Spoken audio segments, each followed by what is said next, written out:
नमस्कार दोस्तों, आज के हमारे इस वीडियो में हम आपके लिए गणेश जी की एक बहुत सुंदर कहानी लेकर आए हैं। एक गांव में एक सेठ और सेठानी रहते थे।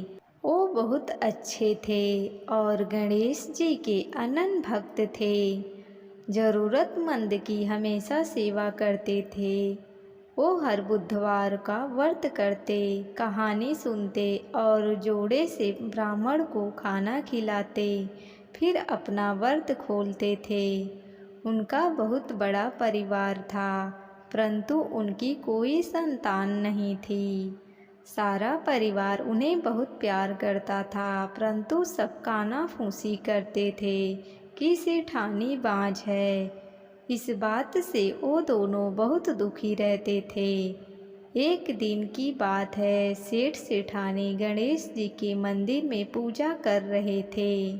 पूजा करके जब वह मंदिर से बाहर आए तो देखा कि मंदिर के सीढ़ियों पर एक 4-5 साल का बच्चा रो रहा है। सेठ जी ने चारों तरफ देखा कि शायद बच्चे के माता पिता आसपास कहीं होंगे, लेकिन वहाँ कोई नहीं था।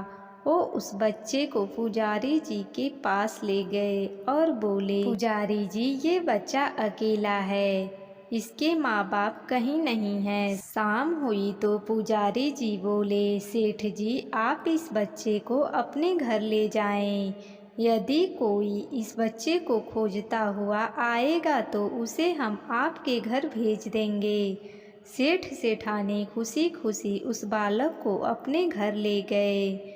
जब कई दिनों कोई उस बच्चे को खोजने नहीं आया तो सेठ सेठानी ने उस बच्चे के गांव के सरपंचों की सलाह से गोद ले लिया। सेठानी ने उस बच्चे का नाम गणेशा रखा। ऐसे ही कई वर्ष बीत गए। एक दिन एक ठग पति पत्नी उस गांव में आए और गणेश जी के मंदिर के सीढ़ियों पर बैठ गए और गांव के सबसे अमीर आदमी को ठगने की योजना बनाने लगे। तभी पुजारी जी वहां आ गए और उन अनजान पति पत्नी को मंदिर के सीढ़ियों पर बैठा देख उनसे पूछने लगे, क्यों भैया, क्या बात है, यहाँ कैसे बैठे हो? उन्होंने कोई जवाब नहीं दिया।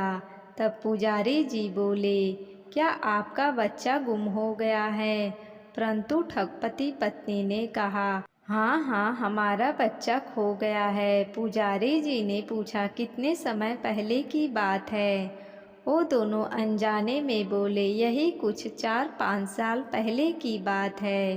पुजारी जी बोले, उदास मत हो, आपका बच्चा यहीं और इस गांव में है और एक सेठ जी के यहाँ पल रहा है। पुजारी जी ने उन दोनों को सेठ के घर ले गए।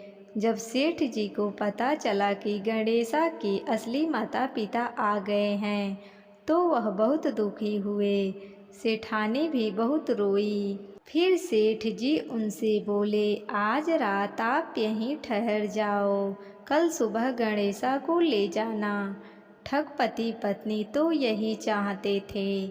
यही वो बच्चा लेने नहीं बल्कि सेठ जी को ठगने आए थे। सेठ जी ने उन्हें अतिथि गृह में ठहरा दिया। वो दोनों चोरी का योजना बनाने लगे। उधर सेठ सेठानी को नींद नहीं आ रही थी।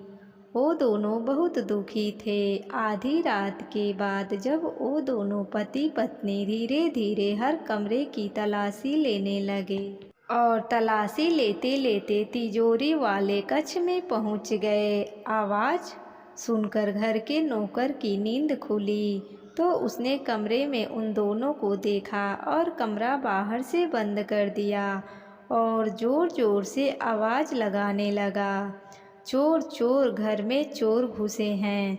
सभी लोग वहां इकट्ठे हो गए। सेठ जी ने कमरा खोला तो ठगपति पत्नी को चोरी करते हुए देखा। तब सेठ जी बोले, ये दोनों तो चोर हैं, हम गणेशा इन्हें नहीं दे सकते। उधर वो दोनों अपने योजना में विफल होते देखा तो वो दोनों जिद पर अड़ गए कि ये बच्चा हमारा है और हम इसे लेकर ही जाएंगे। तब गांव के सरपंचों ने फैसला किया कि सूर्यदेव के सामने सेठानी को और उस औरत को खड़ा कर देते हैं और दोनों के सामने गणेशा को खड़ा कर देते हैं। जिसके भी आंचल से दूध की धार गणेशा के मुंह में जाएगी, बच्चा उसी का माना जाएगा।